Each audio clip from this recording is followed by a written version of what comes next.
Good morning, everyone. Finally, we have reached the last segment of Shelley's poem Ode to the West Wind, and this is the final stanza which I am going to discuss today. And in the final stanza, Shelley has expressed a feeling of hope or regeneration after a series of statements which he has recorded in relation to in relation to the west wind and the earth, the sky, the movement of the west wind in relation to the sky, the earth, and the ocean. He feels dejected and degenerated, and that feeling has been expressed quite well in the fourth stanza. But in spite of degeneration, he is full of zeal and enthusiasm for regeneration, and in the final stanza he has expressed a kind of hope for regeneration. First, let me recite the stanza. Make me thy lyre, even as the forest is. Thy here refers to the west wind. He has addressed the west wind right from the beginning, and in this stanza, this me thou relationship between the poet and the wind has been foregrounded. Make me thy lyre, even as the forest is. What if my leaves are falling like its own? The tumult of thy mighty harmonies will take from both a deep autumnal tone, sweet though in sadness. Be thou, spirit fierce, my spirit. Be thou me. That is, he wants to be united with the west wind. He wants to be one with the west wind. Be thou me, impetuous one. Drive my dead thoughts over the universe like withered leaves to quicken a new birth. And by incantation of this verse, scatter as from an unextinguished earth ashes and sparks, my words among mankind. Be through my lips to unawakened earth the trumpet of a prophecy. O wind, if winter comes, can spring be far behind? This is the question, and it is a rhetorical question which has an affirmative tone, and the poem ends on a note of hope. If winter comes, can spring be far behind? In the final stanza, again the wind is very important. At the beginning of the poem, the wind is capable of blowing the leaves from the trees, and in the previous stanza, that is in the fourth stanza, the poet identifies himself with the leaves. And now in the concluding stanza, Shelley reverts to the forest and the leaves of the opening stanza, so that he ends more or less as he began. The stanza contains a prophecy and a prayer, and is at the same time marked with optimism. Everything that has been said before is part of three elements: wind, earth, and water. And now in this stanza, the fourth element comes in, that is the fire. This fire stands for passion for, or enthusiasm or zeal for the change, for the regeneration, or the suffering humanity that is waiting, that is in need for this change. The poet urges the west wind to bestow upon him its regenerative powers. The poet stands in need of a new birth. He prays to the wind to drive his dead thoughts over the universe, as it has driven the dead leaves and the seeds, in the first stanza, so that they will receive a new life. Like the clarion call of the wind, which rouses up the seeds to a new life, the poet wants to be a prophetic voice to the unawakened earth. It is not only the poet who is in need of renewed life, but the entire world stands in need for change. That the poet's message would be a revolutionary, as the wind's effect has been tumultuous, has been implied in the thought contained in the phrase ashes and sparks. The ashes and sparks also symbolize fire. The poet wishes to share his revolutionary thoughts and ideas as a prophet of change and regeneration with the world, and he wants to arouse the mankind from their wintry stupor to rejuvenated vitality. There is a clear-cut contrast in the poem between me and thou. The poet is aware of himself as a shattered man, that is me, and thou, that is west wind, which is a symbol of strength and energy. The poet is aware of himself as a shattered man in this part of the poem, and this awareness has already been indicated in the previous stanza. He grieves that he has reached the autumn of his life. What if my leaves are falling like its own? He acknowledges his dejection and sadness, yet he prays to the west wind to be his spirit, be thou me, impetuous one, and asks for the same power to rise above the despair. He is unable to submit himself to the power of the wind totally, because ideally he is a part of it, not a separate element which needs submission. Hence, all that the poet can now pray for is to be made an instrument of the wind. He prays that he be made a lyre like the forest on which the wind will play. The poet hopes to reveal to the world the tumult of the wind's mighty harmonies. The poet hopes that a time will come when his revolutionary thoughts will be spread all over the universe. He feels that, like the leaves of the autumnal forest, his thoughts are dead. You remember the leaves in the first stanza, the dead leaves. So, the leaves which have fallen in the autumn season. The leaves of the autumnal forest, his thoughts are dead and need to be reinvigorated or revitalized by the west wind. West wind is a forceful or agent to revitalize or reinvigorate strength in the dead leaves, as well as because it carries those dead leaves to the bed where they are waiting for regeneration. Similarly, the poet's thoughts which are dead now stand in need for reinvigoration or regeneration.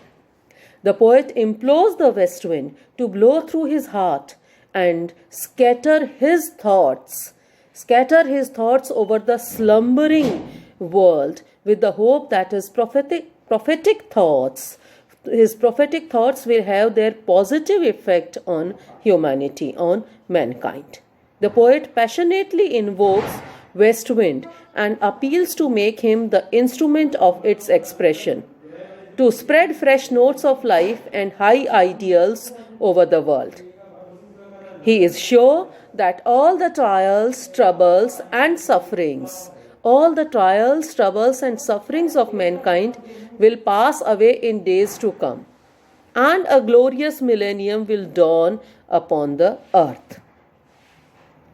The west wind is the incarnation of the creative principle that runs through the universe, and hence Shelley wants to be kindled and activated by the power or the force of the wind. Though age has decayed his energies, the age has degenerated his energies, the poet has no doubt lost the fervor and strength of the youth.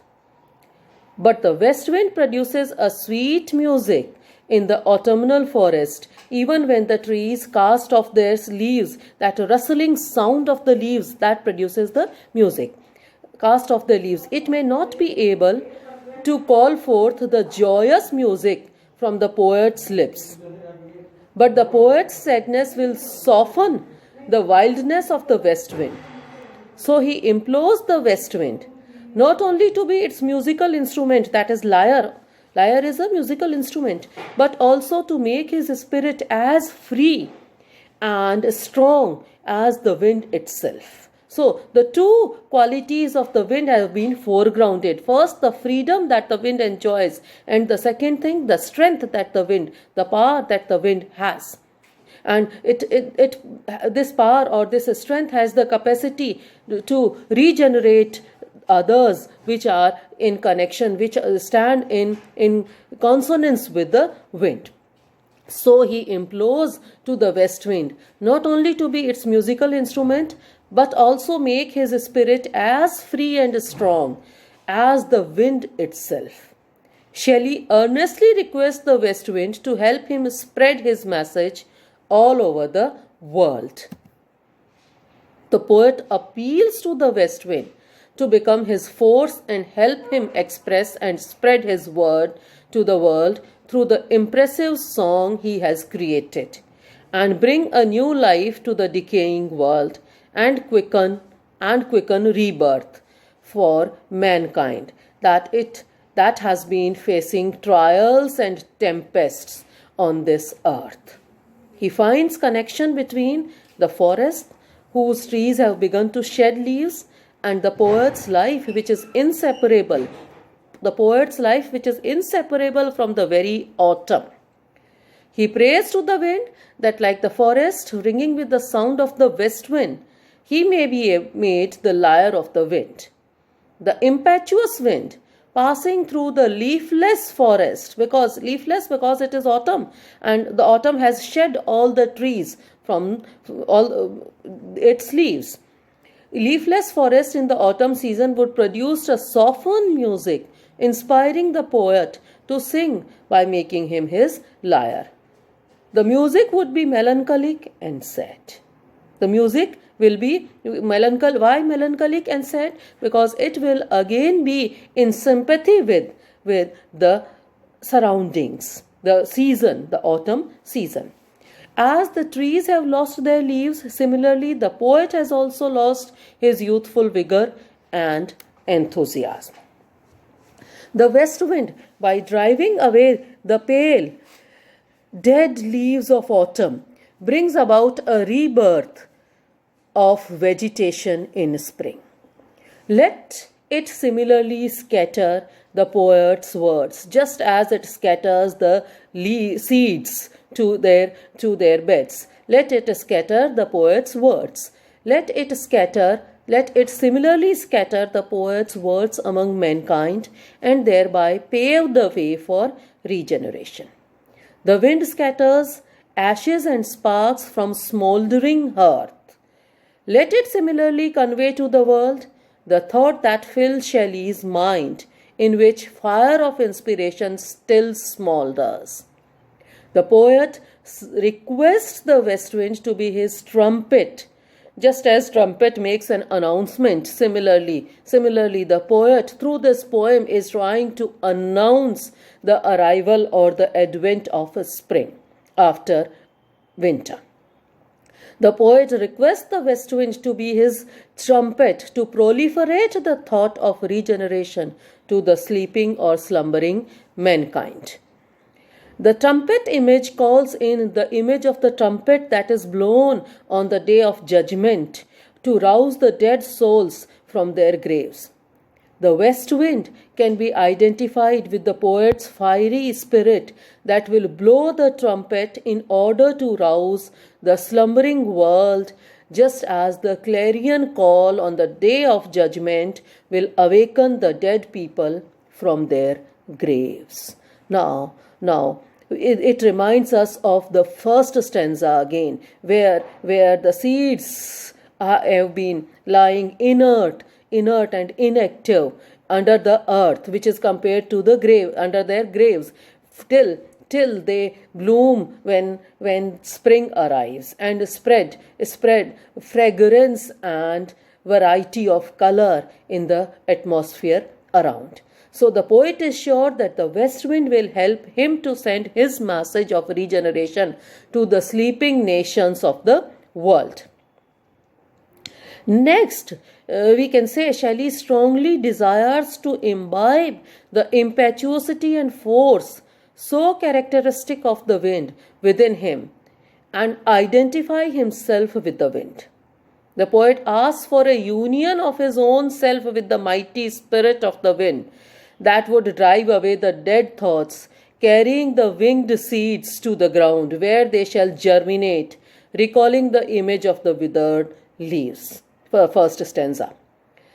Quickening those withered leaves which are quickening a new birth in the previous stanzas. Whether it was on earth in the first stanza, or in the sky through the rain, where the rain becomes an agent of regeneration, or in the third stanza, water again becomes an agent of regeneration or hope. He hopes that his words will kindle positive impulses which he believes to be latent in humanity, to blossom forth into a new age. For this he appeals to the autumn wind to be for himself and his thoughts what it is to the forest and its leaves, and by the incantation of this verse scatter, as from an unextinguished hearth, ashes and sparks, my words among mankind.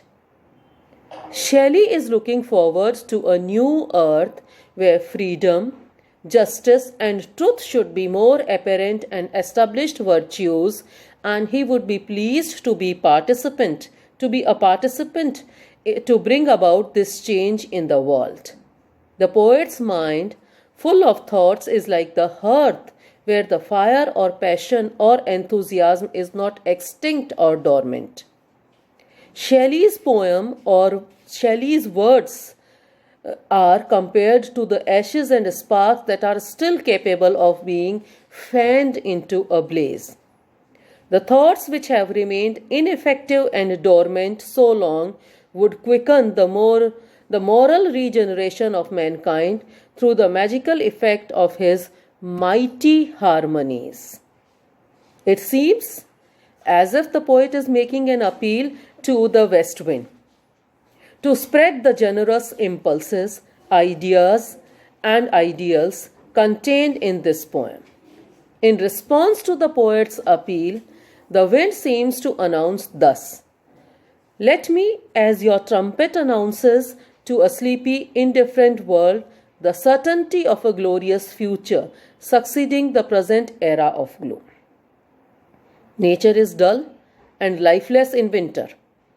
We all know that we become inactive in winter season because winter is associated with coldness and death. Nature is dull and lifeless in winter, which is a season of decay and death. But when spring comes after winter, nature is revived with fresh plants and flowers. It is an eternal truth that in the world of nature, death is followed by rebirth. Spring follows winter. Similarly, trials and troubles of present age are sure signs of the coming of a new era of hope and happiness. Indeed, the last line of the poem is an expression of Shelley's unconquerable hope in the future of mankind. His hope is unconquerable, that is, unlimited hope. He closes his poem with the promise of a brave new world. Shelley's optimism is well pronounced in this line: "If winter comes, can spring be far behind?" This is the message with which Shelley would, if he had the power of the west wind, rouse the world from its stupor. Shelley's zeal for reforming the world has been expressed as he appeals to the west wind to be his mouthpiece. "Be through my lips, to unawakened earth, the trumpet of a prophecy." Autumnal decay and the barrenness of winter may make the world desolate, but beyond that lies waiting the advent of spring with its vital and vibrant life.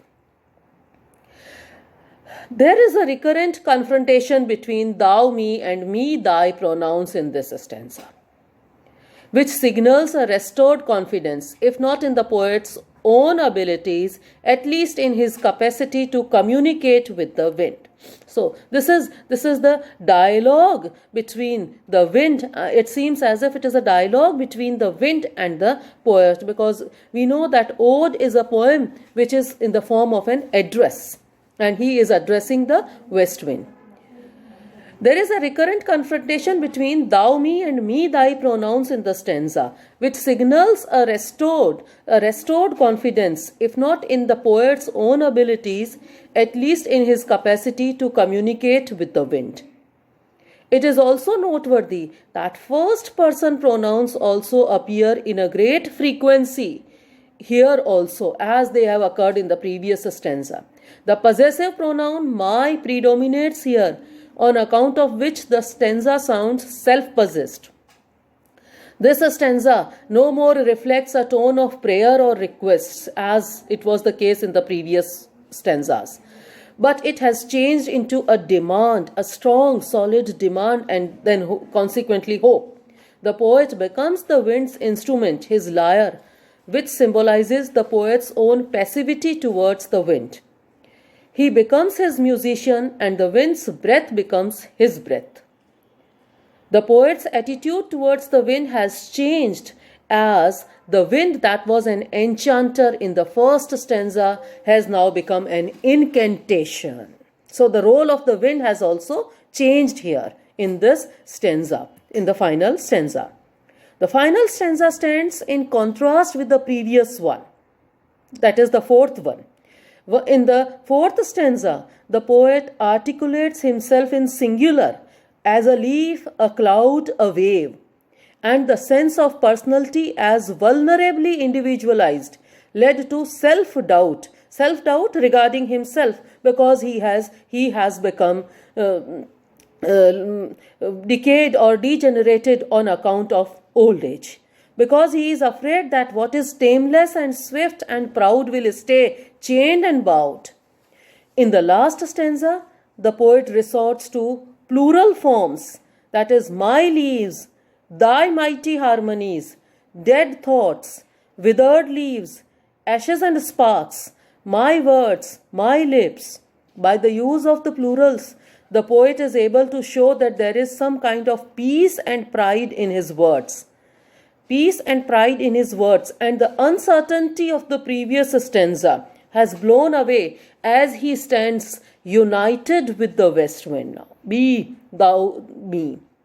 The leaves merge with the entire forest and become components in the whole tumult and tempest of mighty harmonies.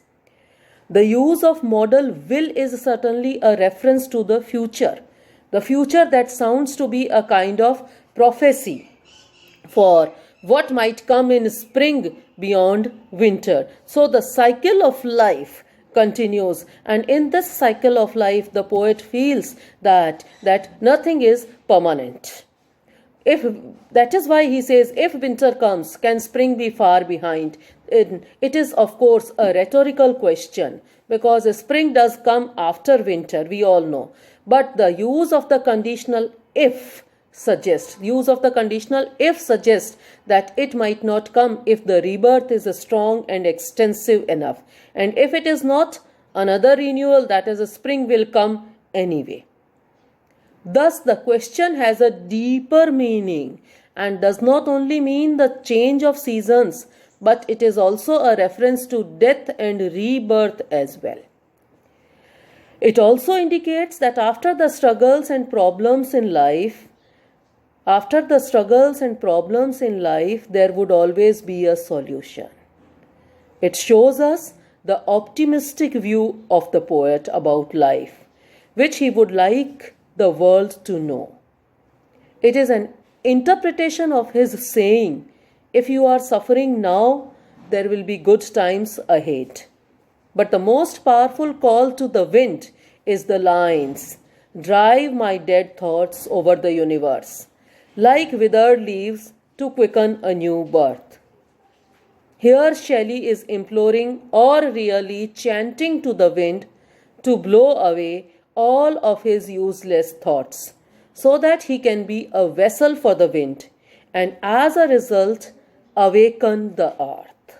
Awakening is important. Now let me conclude the poem. Let us see what is the conclusion of these 5 stanzas which Shelley has composed in this poem. This ode is a highly controlled text about the role of the poet as an agent of political and moral change. Shelley believed that poets are hierophants of the unapprehended inspiration. Poets are, within quotes, hierophants of the of an unapprehended, unseen, to apprehend means to see, unapprehended inspiration. The mirrors of a gigantic shadows which futurity casts upon the present. That is, yes, the present always carries the seeds of future. The words which express what they understand not. The trumpets which sing to battle and feel not what they inspire. The influence which is moved not, but moves. Poets are the unacknowledged legislatures of the world. Unquote. This quotation is from Shelley's own essay, Defense of Poetry. Now, the ode is a powerful expression of the theme of destruction and creation, degeneration and regeneration, death and rebirth. It is full of the spirit of energy and activity, informed through the active and energetic force of the west wind, which can transform despair and suffering into hope and vitality. The energy of the wind symbolically reveals Shelley's desire to welcome autumnal sadness and wintry barrenness, finding in the wild wind which sweeps the forest leaves away an exultant harbinger of the awakening year. This is again a quotation by E. Dowden, I repeat here. The energy of the wind symbolically reveals Shelley's desire to, begin quotation marks, welcome autumnal sadness and wintry barrenness, finding in the wild wind which sweeps the forest away an exultant harbinger of the awakening year. Unquote. In the words of Dyson and Lovelock, again I am quoting from another critic of Shelley, quote, "This poem, while not being in any way Christian, comes close to Christianity in its pervasive apprehension of ambivalent relationships with the power flowing through creation, at one with it in desire, but exiled in fact." Unquote. To elaborate upon this quotation, I would say in Shelley's poem we can detect an undertone of sadness which arises from the greater and freer worlds to which he really belongs. Hence, there is an earnest prayer to the spirit of the west wind to lift me as a wave, a leaf, a cloud. In effect, the poet is praying the wind to enable him, to energize him, to rise above the bondages of life, the constrictions of life, the limitations of life, and to be vital part of the soul of nature, which is ever changing. The cyclical nature, the cyclical form of nature in which autumn is followed by winter and then comes spring. And spring is a symbol of regeneration or a new life. There are certain points about this ode on which you can elaborate as you write your question answers on the basis of what I have discussed in this series of 6 or 7, 5 stanzas, one introduction and conclusion. There were almost 6 or 7 lecture series on this ode to the west wind, and these points you can elaborate upon as you write your question answers. The first thing is the ode is subjective in character. That is, Shelley has, when the poet is talking of I, Shelley has brought in an autobiographical element in the poem. And keeping in consonance with the romantic spirit, because romantic poetry is always subjective in character, Shelley has also adhered to the characteristic of romantic age. And that is why he has tried to identify himself with the wind and prayed the wind to energize him. Secondly, the ode is prophetic in character and embodies Shelley's optimism, about which we have just now talked. Next, the ode illustrates Shelley's love for nature, and that is very clear from the first 3 stanzas, where he has invested his theme in connection with nature. The ode is remarkable for its vivid imagery. The description of the activities of the west wind are in perfect harmony with its movement on earth, sky, and sea. Next, The ode is remarkable for its lyricism. Let us recollect at the beginning of the discussion I have talked about the qualities of this poem, where the poet has, I have talked about the rhyme scheme and all, and you can refer back to that section where I have talked about how Shelley has divided the entire poem into 5 stanzas of equal length, composed after the tradition of a sonnet, because each stanza carries 14 lines, and I have talked about the rhyme scheme and all there. Then next, the ode is marked by the melancholy which is stimulated by autumnal scenery. Autumnal scenery, the falling of the leaves, the shedding of the leaves, the color of the leaves, all these are indicating autumn season. And then the nature or natural surroundings have been placed here in connection with human life. The ode presents west wind both as a destroyer and a preserver throughout the poem. This image of the destruction and preservation continues, and ultimately it foregrounds hope. The west wind emerges as an agent of change in the ode. And finally, the ode gives agency to the miseries, sorrows, pains, and sufferings of mankind, and looks beyond pessimism to hope, to foreshadow the advent of revolutionary change in the lives of human beings. So it is a kind of inspiration for all of us. Then at the end of the slideshow, I have given a list of questions also, which are exemplary, and you can have a look at those questions. Go back to all these discussions, and there is a video which contains all the slides explaining all the 5 stanzas in detail, so you can have a look at it and enjoy the poem. Thank you very much.